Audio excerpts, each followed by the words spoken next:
But who's ready for an Iron Riddle story? I am. We got another Iron Riddle story here. Shit Children Say and Roast the X is the title of this one.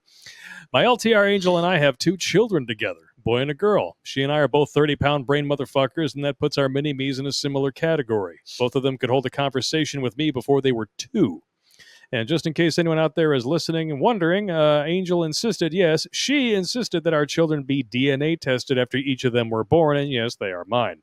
I have a great woman. She just needs to take cooking lessons from Blake's wife. Yeah! Yeah. No woman is perfect. I'm telling you, your wife can cook, man. Oh, dude, man, her new thing now, we've got a great garden going in the backyard, and she's making homemade salsa with our own tomatoes and peppers and stuff. Like, dude, I don't want to eat salsa from anywhere else, ever. So the first time she's like, well, I don't know. I know. It didn't turn out that great, everything. I took one bite. I'm like, you fucking kidding me? This is amazing.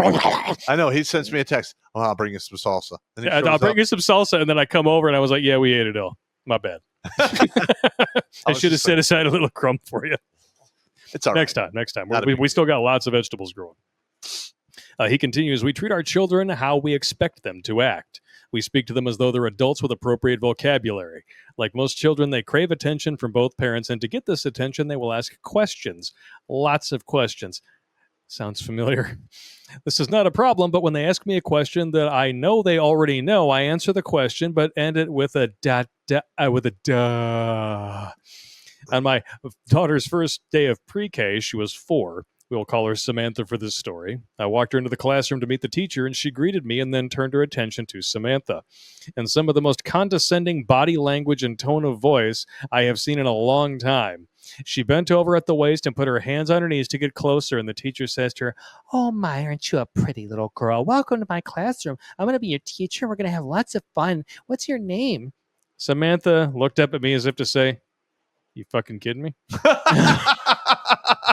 She sighs and rolls her eyes, takes her name tag that's hanging around her neck, holds it up in the teacher's face, and in an equally condescending tone, very slowly dragging out the syllables, Samantha.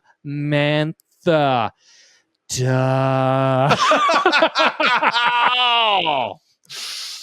He says, it's a good thing I wasn't drinking because it would have shot out of my nose. Oh, my God. Yeah. I would have done the same thing.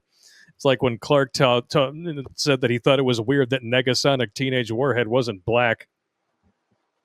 Still laughing about that one. I was like, no, it's Negasonic Teenage Warhead. Clark, like mega, but with an M, and he's, oh.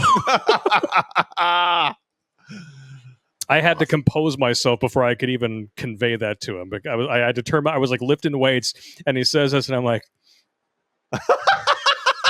and I put them down because I didn't want to drop them on my own feet, and I just kind of braced myself, and I'm like, my shoulders are shaking because I'm trying to hide the laughter. Yeah, yeah, awesome.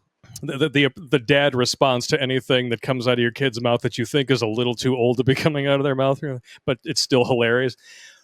Yeah. You got to get that composure. Everybody out there is a parent. You know exactly what I'm talking about. Evidence that she may also be an evil genius.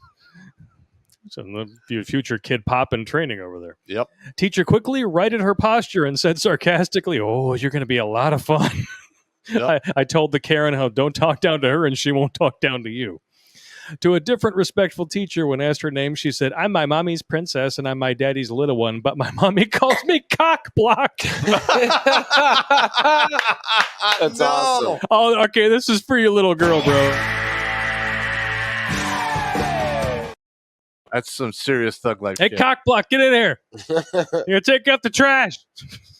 That's awesome. My parents were visiting, and my mother decided to go over colors with Samantha. My mom asks, what color is this? Pointing to the color chart. Green. Color is this. Yellow. Color is this. Samantha says, Grandma, you should already know your colors by now. So the other day, I hear Samantha mooing in the other room like a sick cow. She comes around the corner with her pink unicorn flat sheet over her head saying, Daddy, I'm a scary ghost. It's a ghost cow. It's fine. Yeah, I gotcha. I've heard of ghost dog, Way of the Samurai. Why not ghost cow? It's a holocaust. I was watching last Thursday's Redonkulous broadcast, and Samantha walked into the room. Dad? What? Daddy? What? Daddy? What? Dad? What? Daddy? What? Papa, what? As I look up to make eye contact with her, she released a methane ass blaster 3000 and says, Daddy, you farted, and then giggles while running out of the room. Ah, I'm like, no, you did. Distant from the other side of the house. No, it was you. It was Mom and Daddy farted. Followed by hysterical laughter. oh my God, that's awesome. Reminder to everyone that I am number 451. Had I succeeded in my own JFK haircut, I would not have these above moments. See, it all comes together. My problems were temporary, and I am the one that put myself there. Life is worth living, even if out of spite, as follows. If I had self-deleted, my ex would have made it all about herself and played the victim. I truly believe she was deliberately trying to get me to fulfill my own self-deletion for cash prizes and the shit tons of attention she would have received. Fuck yeah. Fuck yeah. When women have literally been arrested and thrown in prison for talking people into committing suicide. Mm-hmm. And I guarantee you that's part of the gambit. Ugh. My ex is now seething with jealousy at my success. She calls Angel a bimbo all the while my ex was allegedly participating in extracurricular cock during our marriage. Ooh. She did not have a job. She was siphoning money from our accounts to the tune of not having to work for a whole year after the divorce when I set her free with zero debt and not having to pay me child support for our 6 children. After that year, she ended up having to live with her mother for 2 years before getting her shit together, and she blames me that she had to declare bankruptcy because I wasn't paying alimony.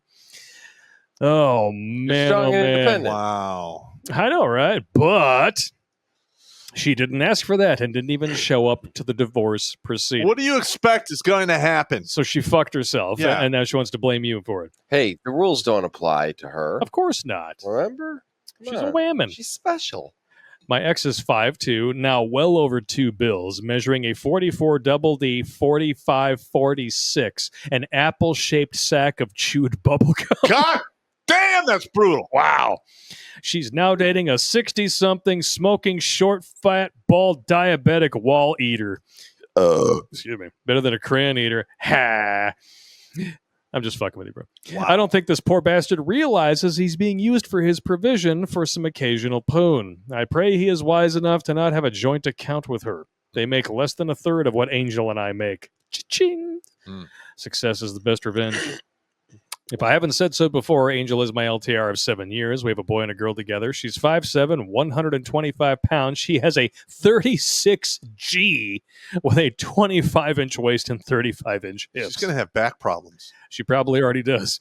And although she has the tree bark abs, they are flat and ripped. She has long, dark blonde hair, blue eyes, and an 88 Mike veteran of the E4 Mafia with the sense of humor that goes along with that. Nice. Last time my ex referred to Angel as a bimbo and hasn't done so since. I was picking up the children from her after the weekend visit. Yes, I still have custody of our 3 underage children. Yes. I replied, yeah, but she's my bimbo and she's faithful. She only has sex as often as I do, which is usually several times a day. Nice. My ex started yelling at me, spitting like the viper that she is, while I stood there with my arms crossed, giving no fucks. She's Good. yelling, fuck you asshole, you stupid asshole, you're a worthless man and a terrible husband, blah, blah, blah, on she went.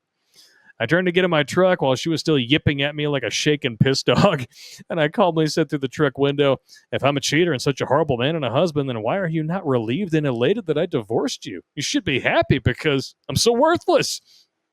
You got your teaching certification, a teaching career, your own house, and the car you always wanted. Looks like you're better off without me. Be happy. I drove away as she was standing there speechless. Living out of spite can be truly satisfying. Good, dude. I love these stories. Hot damn, that's good Great. stuff. Fuck yeah. Yeah, dude, keep them coming. Just man. think, I mean, if he would have gone through with it, all of that fucking would be gone. It would be up in smoke.